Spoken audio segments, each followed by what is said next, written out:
मित्रांनो, तुम्ही वयोवृद्ध आहात, 50-60 वयाचे आहात आणि तुम्हाला पायामध्ये ताकद कमी झाल्यासारखी वाटतेय. चालताना गुडघे दुखतात. मित्रांनो, म्हातारपणात जवळजवळ सगळ्यांचेच गुडघे दुखतात.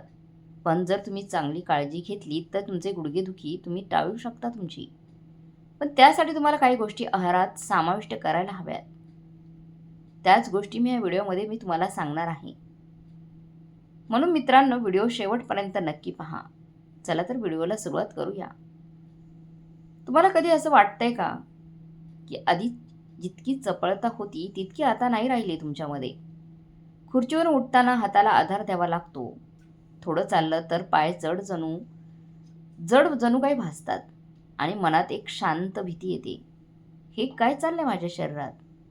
जर तुम्हालाही असं वाटत असेल तर स्वतःला दोष देऊ नका. हे तुमच्या वयाचं कारण नाही, तर तुमच्या शरीराचं एक सिग्नल आहे. कारण बऱ्याचदा मान्य करतो की आपण वयानुसार कमजोरी येणारच, पण खरं तर शरीर आपल्याला आधीच काही इशारे देते. माझी काळजी घे, अजून मी साथ देऊ शकतो. गुडघे आणि पाय हे आपल्या स्वातंत्र्याचं खरं प्रतीक आहे. आपण कुठेही जाऊ शकतो, कुणावरही अवलंबून न राहता उभं राहू शकतो आणि यामागे त्यांची ताकद असते. जेव्हा ती कमी होऊ लागते तेव्हा फक्त चालण्यात अडचण येत नाही, तर आत्मविश्वासावरही फटका बसतो.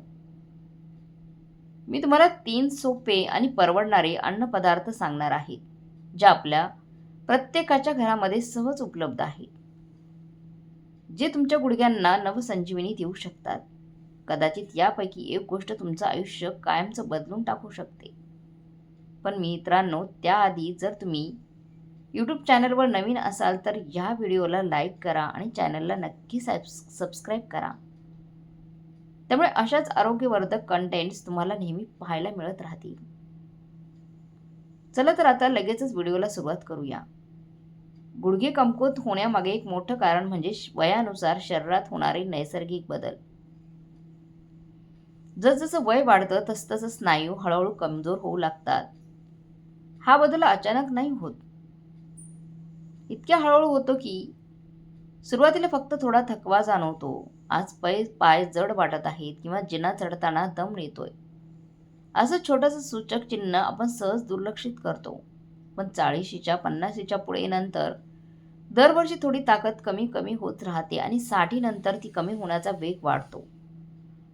त्यामुळे जर चालताना आधीप्रमाणे ताकद वाढत नसेल तर ते अपयश नाही, हा शरीराचा नैसर्गिक बदल आहे, जो समजून घेणं गरजेचं आहे. आपल्याला पायांचे स्नायू हे शरीरातील सर्वात मोठे आणि सर्वाधिक काम करणारे स्नायू असतात. आपण दरवेळी उभं राहतो, चालतो, जिना चढतो, बाजारात जातो, तेव्हा संपूर्ण शरीराचा भार हे स्नायू सांभाळतात. म्हणून वय वाढल्यावर स्नायू कमी होऊ लागले की त्याचा पहिला परिणाम गुडघे आणि पायांमध्ये दिसून येतो. मित्रांनो, हे अगदी तसंच आहे जसं एखाद्या मजबूत घराचा पाया. हळूहळू शरीर कमकुवत होऊ लागलं तर संपूर्ण शरीरावर परिणाम होतो. पाय जर कमजोर झालं तर पाया जर कमजोर झाला तर वरचं बांधकामही ढासळू शकतं. तसंच पायांच्या स्नायूंमध्ये ताकद कमी झाली की संतुलन बिघडतं, चालणं मंदावतं आणि आत्मविश्वासही कमी होतो. म्हणूनच मी तुम्हाला एक मैत्रीपूर्ण सल्ला देऊ इच्छिते. असं समजून चालायचंय की आता वय वाढले म्हणून थांबायचं नाही. कारण दुर्लक्ष केल्यास पडण्याचा धोका वाढतो आणि साधं पडणंही मोठ्या दुःखपतीत रूपांतर होऊ शकतं. पण मित्रांनो, चांगली गोष्ट अशी आहे की प्रक्रिया पूर्णपणे थांबवता येत नसली तरी तिचा वेग नक्कीच कमी करता येतो आणि आपल्यामध्ये ताकद परत मिळवता येते. ताकद वाढवता येऊ शकते. योग्य वेळेत थोडा व्यायाम, थोडा आहार आणि सातत्य ठेवलं तर शरीर पुन्हा साथ देऊ लागतं. त्यामुळे स्वतःला असं समजू नका की ही एक चेतावणी आहे आणि योग्य काळजी घेतली तर नक्की सुधारणा होऊ शकते. अनेकदा गुडघे दुखायला लागतात तेव्हा आपण नैसर्गिकरित्या हालचाल कमी करतो. जास्त चाललो तर अजून दुखेल असं मनात येतं. पण खरं सांगायचं तर तिथे आपण चूक करतो. कारण हालचाल थांबवल्यास स्नायूंना कामच मिळत नाही आणि ते अजून वेगाने कमकुवत होऊ लागतात. गुडघ्यांना विश्रांतीची गरज असते, पण पूर्ण निष्क्रियतेची नाही. योग्य, सौम्य आणि नियमित व्यायाम म्हणजेच खरं औषध आहे. दररोज 20 ते 30 मिनिटे हळूवार चालणं, घरात हलक्या स्क्वॉट्स करत राहणं चालेल. तुम्ही खुर्चीचा आधार देऊन किंवा भिंतीला टेकून काही सेकंद बसण्याचा सराव देखील करू शकता. हे एकदम छोटे छोटे उपाय फार मोठा बदल घडवू शकतात. व्यायामामुळे स्नायूंमध्ये रक्तप्रवाह वाढतो आणि त्यांना चांगलं पोषण मिळतं आणि ते हळूहळू बळकट होऊ लागतात. सगळ्यात महत्त्वाची गोष्ट म्हणजे वय कितीही असो, शरीरात सुधारणा होऊ शकते. अगदी 70 वर्षानंतरही स्नायूंची ताकद वाढवता येते. फक्त सुरुवात हळूहळू करा. स्वतःला त्रास देऊ नका. होईल इतकं करू नका, पण सातत्य सोडू नका. योगा, प्राणायाम आणि संतुलन सुधारण्यासाठीचे हलके व्यायाम खूप फायदेशीर आहेत. हे फक्त ताकद वाढवत नाहीत, तर शरीराचं संतुलनही सुधारतात आणि पडण्याचा धोका कमी करतात. लक्षात ठेवा, हालचाल म्हणजेच जीवनाची खूण आहे. जोपर्यंत आपण चालतो, उभे राहतो, प्रयत्न करतो, तोपर्यंत आपण स्वतंत्र आहोत. त्यामुळे भीतीने हालचाल थांबवू नका. योग्य मार्गदर्शनाखाली संयम आणि आत्मविश्वासाने पुढे चला. तुमचं शरीर अजूनही तुमच्यासोबत आहे. मित्रांनो, एक महत्त्वाची गोष्ट सांगतेय. फक्त व्यायाम करून चालणार नाही, तर स्नायूंना चांगलं पोषणही तितकंच गरजेचं आहे. जसं आपण घर दुरुस्त करताना चांगलं सिमेंट वापर करतो चांगल्या सिमेंटचा, तसं शरीर दुरुस्त करताना आपण काळजी घेताना योग्य अन्नही खाणं महत्त्वाचं असतं. स्नायू मजबूत करण्यासाठी आणि वाढण्यासाठी प्रोटीन फार गरजेचं आहे.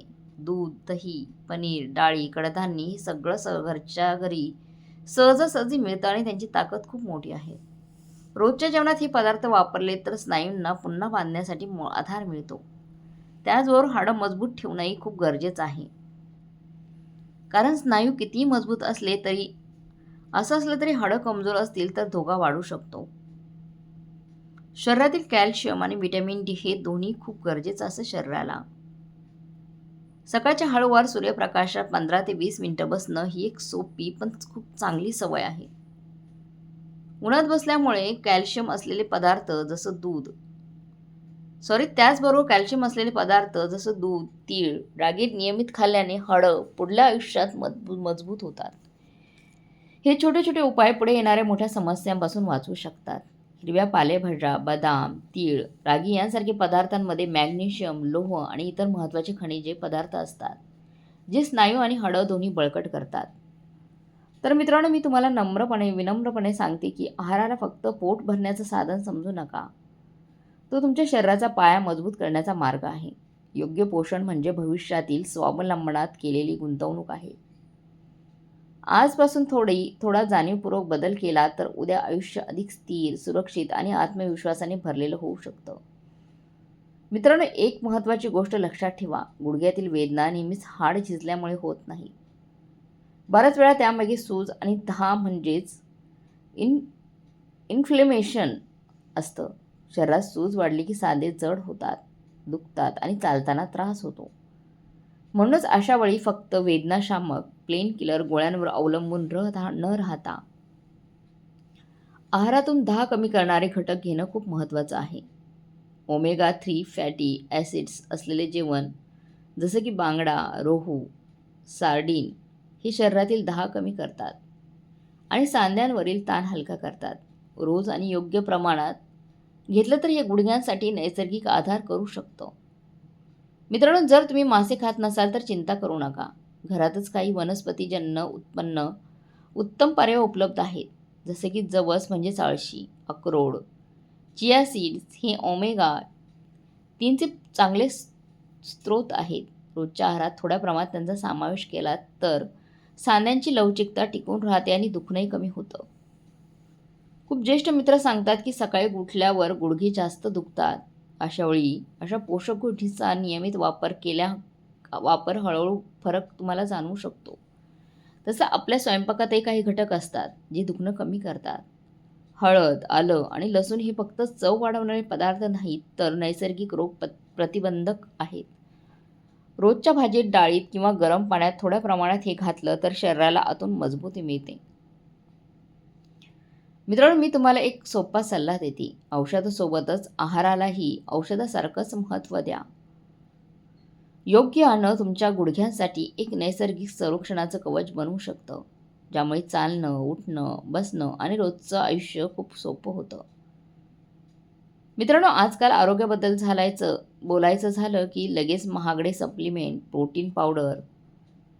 प्रोटीन पावडर आणि अनेक जाहिराती डोळ्यासमोर येतात.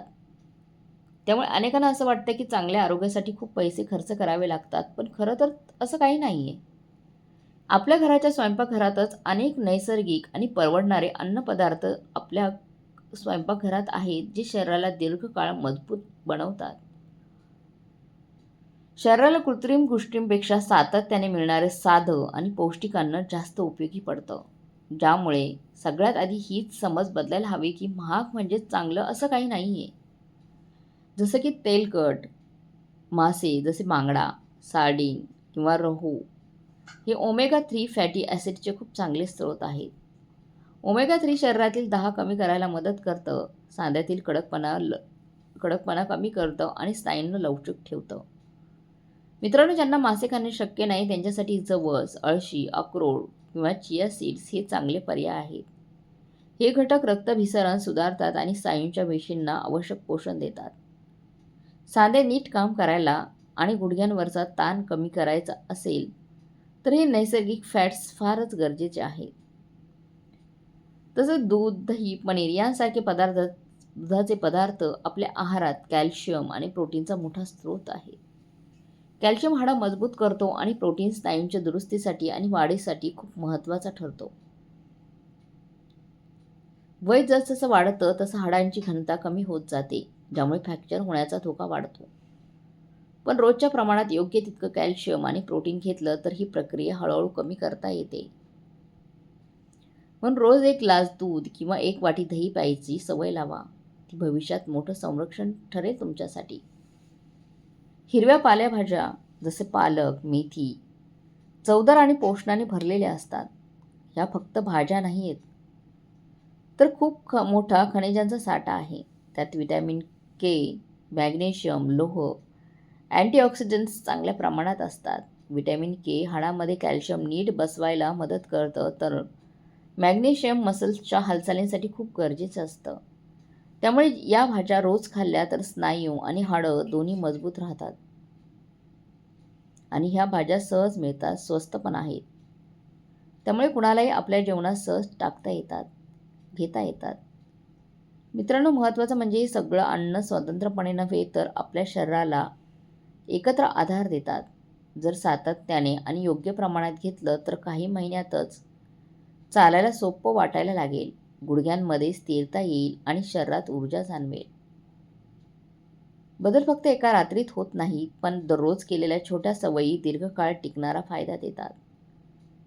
त्यामुळे मित्रांनो, मोठे उपाय शोधण्यापेक्षा आजपासूनच आपल्या ताटात हे साधे, पौष्टिक आणि परवडणारे पदार्थ ठेवा, कारण खरी ताकद महागड्या सप्लिमेंट्समध्ये नाही, ती आपल्या रोजच्या जेवणात असते. मित्रांनो, आज आपण जे काही समजून घेतलं ते फक्त गुडघ्यांपुरतं नाही, तर ते आपलं संपूर्ण स्वावलंबी आयुष्य यावर अवलंबून असतं. चालणं, उभं राहणं, स्वतःच्या पायावर विश्वास ठेवणं हे फक्त शारीरिक गोष्ट नाही, तर आत्मसन्मानाचं देखील प्रतीक आहे. वय वाढणं हे निसर्गाचा नियमच आहे, पण कमकुवत होणं हे नक्कीच गरजेचं नाही. आपलं शरीर वेळोवेळी आपल्याला सिग्नल देत असतं आणि आपण ते सिग्नल लक्षात घेतली तर परिस्थिती नक्कीच बदलू शकते. आजचा छोटासा निर्णय, थोडी हालचाल, योग्य आहार आणि सातत्य या गोष्टी उद्याच्या आयुष्यात मोठा फरक घडवून आणू शकतात. लक्षात ठेवा, सुधारणा फक्त एका दिवसात दिसणार नाही, पण सातत्याने केलेला प्रयत्न कधी वाया जात नाही. सुरुवातीला थोडा कळ आणि थकवा वाटेल, पण हळूहळू शरीर साथ देऊ लागेल. एक दिवस तुम्ही जिना चढाल आणि लक्षात येईल की आज सगळं थोडं सोपं वाटतंय. तीच वेळ तुमच्या मेहनतीचं फळ असतं. म्हणून घाई करू नका, पण थांबूही नका. स्वतःशी दिलेलं वचन पाळा की मी माझ्या आरोग्याला प्राधान्य देईन, आणि सर्वात महत्त्वाचं म्हणजे स्वतःवर विश्वास ठेवा. वय कितीही असो, आपल्या शरीरात बदल घडवण्याची ताकद असते फक्त तुमच्यातच. तुम्ही असहाय्य नाही, तुम्ही कमजोर नाही, तुम्ही फक्त योग्य दिशेने पाऊल टाकायची वाट पाहत आहात. मित्रांनो, आजच ती सुरुवात करा, कारण मजबूत गुडघे म्हणजे फक्त वेदना न येणं नाही, तर आत्मविश्वासाने जगण्याची ताकद आहे. जर हा व्हिडिओ तुम्हाला उपयोगी वाटला तर तो तुमच्या ज्येष्ठ मित्रांपर्यंत, जे वयोवृद्ध आहेत त्यांच्यापर्यंत नक्की पोहोचवा. कदाचित तुमच्या एका शेअरमुळे कुणाचं दुखणं थांबेल आणि कुणाचा आत्मविश्वास परत मिळेल. आपलं आरोग्य आपल्याला सांभाळायचं आहे आणि त्यासाठी योग्य वेळ म्हणजे आत्ताच. चला तर मग मित्रांनो, एकत्र ठरवूया की आपण वयानुसार नाही तर जाणीवपूर्वक जगणार आहोत. आजपासूनच एक छोटासा निर्णय घ्या. कोणता? नक्की पहा. मी माझ्या गुडघ्यांची काळजी घेणार, कारण मजबूत गुडघे म्हणजे स्वातंत्र्य जीवन आणि आत्मविश्वास आणि आनंदी भविष्यासाठी मी हे करणारच. तर मग मित्रमैत्रिणींनो, तुम्हाला हा व्हिडिओ, ही माहिती आवडली असेल तर लाईक करा, चॅनलला सबस्क्राईब करा. भेटूया पुन्हा पुढच्या व्हिडिओमध्ये. तोपर्यंत धन्यवाद.